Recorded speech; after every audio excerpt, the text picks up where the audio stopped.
जो आंदोलन 132 साल से लगातार दुनिया का सबसे बड़ा आंदोलन, दुनिया का सबसे लंबा आंदोलन, राम मंदिर से बड़ा आंदोलन, राम मंदिर का आंदोलन तो भारत का था, महाबोधि महाविहार का आंदोलन ये पूरी दुनिया का आंदोलन है। क्योंकि ये आंदोलन इसलिए दुनिया का है क्योंकि इस स्थान पर सिद्धार्थ गौतम ने जब 29 साल की आयु में घर छोड़ा तो 6 साल तप ध्यान साधना करने के बाद बोध गया की पावन धरती पर उनको बुद्धत्व प्राप्त हुआ। वो बुद्धत्व प्राप्त की पावन धरती आज ब्राह्मणों के कब्जे में है, आज हिंदुओं के कब्जे में है। पूरी दुनिया में बौद्ध है पर बौद्धों के पास बौद्धों का महाविहार नहीं है। अगर हमें लगा कि हम इसको बचा सकते हैं, हम इसको मुक्त करा सकते हैं, उसके लिए हमारी जान चली जाए, हमें जेल में डाल दिया जाए, हम हर एक जुल्म सहन करने को तैयार है, पर महाबोधि महाविहार मुक्त होना चाहिए। जिसकी लड़ाई धरना प्रदर्शन से 12 फरवरी से शुरू हो गई थी और ये लड़ाई का टारगेट 12 मई तक, वैशाख पूर्णिमा बुद्ध पूर्णिमा के पर्व तक दुनिया भर के भारत के लोग बोध गया की धरती पर आ रहे हैं। बोध गया की धरती पर एक इतिहास लिखने जा रहा है कि जहां बुद्ध ने ज्ञान प्राप्त करके दुनिया को जगाया, जिस स्थान से जगाया वो स्थान अंधेरे में है, वो स्थान कैद में है। आज जिम्मेदारी है उन सभी बौद्धों की, पूरे बौद्ध भिक्षु समाज की, जिन्होंने बुद्ध के ज्ञान को प्राप्त कर कर ये ऊर्जा, ये शक्ति निर्माण की है। आज वो उस अंधकार में पड़े महाविहार को प्रकाश में लेकर आए और प्रकाश में लाने की तारीख निश्चित हो चुकी है 12 मई। हमने आह्वान कर दिया है कि 20 अप्रैल से दिल्ली से बोध गया की हजारों लोगों के साथ पदयात्रा हम लोग शुरू कर रहे हैं। ये पदयात्रा दिल्ली से शुरू होकर बोध गया पहुंचेगी और जगह जगह बड़ी बड़ी जनसभाएं करेगी। जिन जनसभाओं का असर ये होगा कि देश के हर एक कोने से, दुनिया के हर एक कोने से बुद्ध को अपने शास्त्रा मानने वाले, बुद्ध को तथागत मानने वाले, बुद्ध के ज्ञान से अपने आप को ऊर्जावान बनाने वाला बौद्ध समाज, वो पैदल की यात्रा, बाइक से यात्रा, कारों से यात्रा, ट्रेन से यात्रा, बसों से यात्रा, वो हर माध्यम से यात्रा करनी शुरू करेगा। और 11-12 मई को बोध गया की धरती बौद्ध में हो जाएगी। और फिर हम कहेंगे सरकार से कि जो सरकार कह रही थी कि इनकी संख्या कम है, इन्होंने संख्या देखी है। 2 अप्रैल आंदोलन देखा, देश का प्रधानमंत्री हिल गया। तो बिहार सरकार से कह रहे हैं हम कि 11-12 मई को भारत का हर एक बौद्ध समाज, भारत का पूरा बहुजन समाज बोध गया की धरती पे आ रहा है। और जो वर्षों से बौद्ध विहार ब्राह्मण और हिंदुओं के कब्जे में है, जिस पर बीटी एक्ट 1949 बनाकर अवैध तरीके से कब्जा कर रखा है, उसे कब्जा मुक्त कराया जाएगा। उसे महाबोधि महाविहार के उपासकों को, बौद्ध भिक्षुओं को सौंपा जाएगा।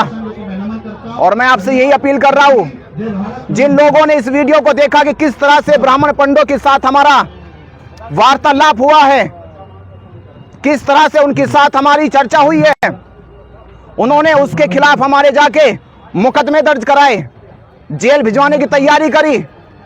पर हम डरने वाले नहीं हैं। हम फिर भी कह रहे हैं कि बोध गया को बुद्ध पूर्णिमा तक आजाद करा लेना है।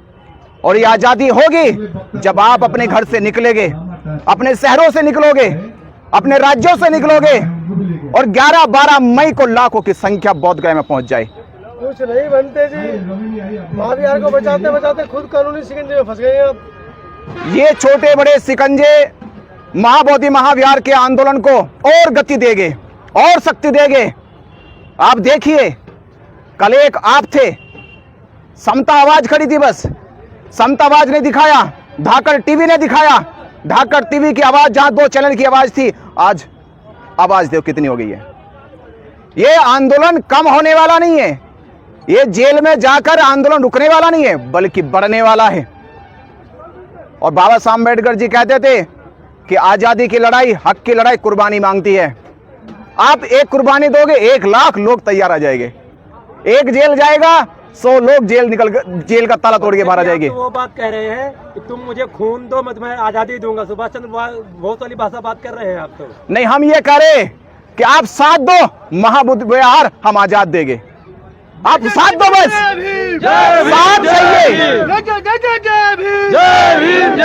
क्योंकि हमारा आंदोलन शांति का आंदोलन, मैत्री का आंदोलन है।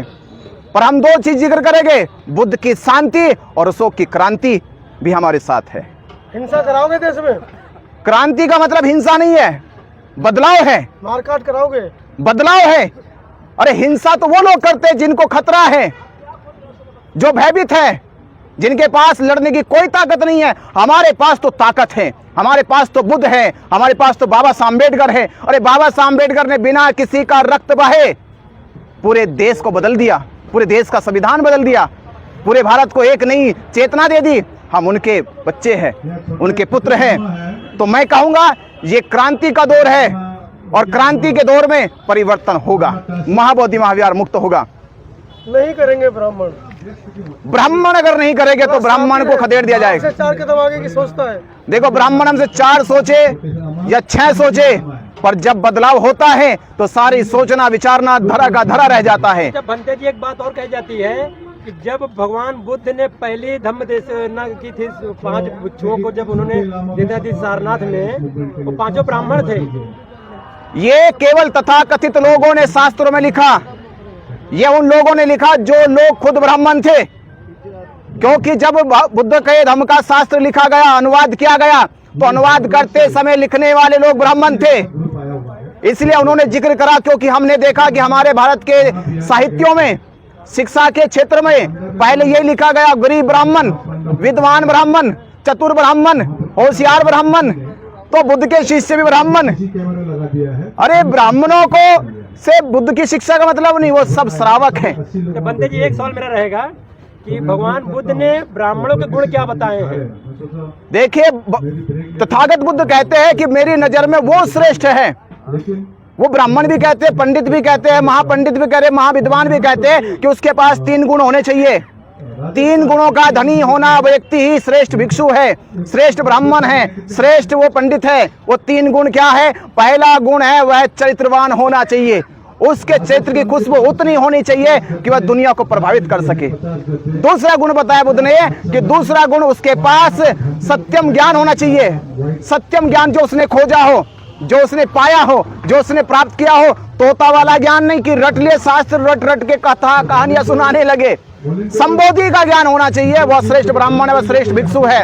और तीसरा उसका श्रेष्ठ आचरण और व्यवहार होना चाहिए। इन 3 गुणों का धनी व्यक्ति ही दुनिया का श्रेष्ठतम ब्राह्मण है, दुनिया का श्रेष्ठतम पंडित है, दुनिया का श्रेष्ठतम बौद्ध भिक्षु है। मतलब आप साफ साफ कहना चाहते हैं कि जो ब्राह्मण है ये सब फर्जी और ढोंगी है। ये सब फर्जी है, और 3 गुणों का मानक है। ये पैमाना लगाइए, कसौटी लगाइए, 3 गुणों में परिपूर्ण हो जाए, वही श्रेष्ठ है। भांते जी, आप हजारों साल से यहाँ बौद्ध भिक्षु लोग रहते हैं, किस कारण से अभी तक आप पिछड़े रह गए? जो आपका पूरा जहाँ पे ज्ञान प्राप्ति हुआ बुद्ध का, उस जगह पे भी आप नजर नहीं आते हैं। देखिए, नजर आए नहीं आए ये सवाल है। तथागत बुद्ध ने कहा था कि चरित भिक्खवे भोजनताए भोजन सुखाए लोकान कंपाए, यानी चारिका करते रहो, प्रचार करते रहो, बातों को फैलाते रहो, संसार के हर एक व्यक्ति से जुड़ो। वो काम सबसे पहले किनका था? बौद्ध भिक्षुओं का था। और आज के दौर में वो काम किनका? वो मीडिया का है। वो काम आज मीडिया का आप लोगों का है। और मैं आपसे कह रहा हूँ, ये मीडिया के लोगों ने मीडिया के ऊपर आरोप लगा रहे नहीं। बनते जी, आपसे बात करूंगा, मैं आरोप नहीं लगा रहा, मीडिया से कह रहा हूँ अपनी, कि मेरी मीडिया के लोगों ने जैसे वो लोग दिखाते अपने बाबाओं को, अपने संतों को, आप एक हफ्ते में एक वीडियो लगाते, बौद्ध भिक्षु का एक वीडियो लगाते, बौद्ध भिक्षु का एक इंटरव्यू लगाते, बौद्ध धर्म का एक इंटरव्यू लगाते। मैं कहता हूं कि आपके प्रयास से ही आपकी इस कोशिश से ही भारत बौद्ध में हो जाता। बाकी धर्म तो भदोही से सर चल मीडिया करके के माध्यम से 80 लोग आए नहीं हुए हैं, पता एक को गिरफ्तार कर लिया है पुलिस ने। 80 लोग हमारे डिस्टर्ब है, कृपया उनके लिए कुछ किया जाए।